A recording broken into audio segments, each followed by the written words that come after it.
पाहू शकता विरोधकांकडनं ठाणा असेल, कल्याण असेल या दोन्ही भागांमध्ये अजून उमेदवार देखील जाहीर झालेले नाही आहेत। त्यामुळे प्रचारात एक अतिशय चांगला लीड आमच्या उमेदवारांनी घेतलेला आहे, चांगला प्रतिसाद मिळतोय। आम्हाला खात्री आहे दोन्ही जागा आम्ही चांगल्या लीडनी जिंकू।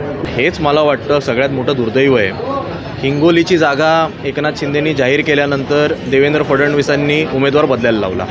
आता कल्याणची जागा जाहीर झाली नाही आणि देवेंद्र फडणवीसांनी परस्परच उमेदवार जाहीर करून टाकला।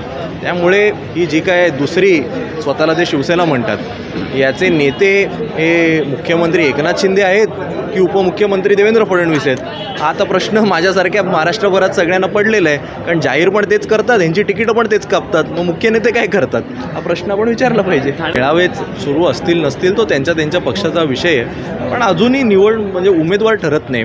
आणि याच्या मागे सगळ्यात मोठं कारण मला वाटतं आता भाजप प्रत्येक मतदारसंघावर जे मतदारसंघ हे पारंपरिक शिवसेनेचे होते युतीमध्ये असताना त्या प्रत्येक मतदारसंघावर दावा करते आणि त्यामुळे हे जे काही इतके वर्ष सांगायचं आहे की आम्ही शिवसेना वाढवण्याकरता बाहेर पडलो, आज त्याची काय परिस्थिती आहे आपण पाहू शकतो।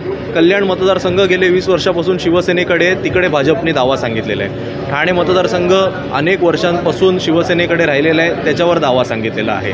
नाशिक मतदारसंघावर दावा सांगितलेला आहे, रत्नागिरी सिंधुदुर्ग मतदारसंघावर दावा सांगितलेला आहे, पालघरवर दावा सांगितलेला आहे, त्यामुळे मुंबईतल्या जवळपास प्रत्येक मतदारसंघावर दावा सांगितलाय। त्यामुळे यांचं आता काय उरलंय हे आता आपण सारे पाहतोय। श्रीकांत शिंदे सुद्धा एक सामान्य माणूसच होते 2014 साली, ते आता कदाचित विसरले असतील। 2014 साली तेव्हा पण वरुण सरदेसाई त्यांच्यासोबत गाडीत बसून कल्याण डोंबिवलीत फिरत होते आणि आज वैशाली दरेकर यांच्यासोबत सुद्धा वरुण सरदेसाई फिरत आहेत। त्यामुळे कोणी किती काय काय केलं आहे हे विसरण्याची त्यांना जुनी सवय आहे, तीच परत एकदा दिसते। आणि आदित्य ठाकरे हे आमच्या पक्षाचे नेते आहेत, ते वरळीमधनं आमदार आहेत, मंत्री राहिलेले आहेत, त्यांच्यावर संपूर्ण महाराष्ट्रभराची जबाबदारी आहे, ते फिरत आहेत। माझ्यावर सुद्धा पक्षाने सचिवपदाची जबाबदारी दिलेली आहे, मी देखील फिरतोय।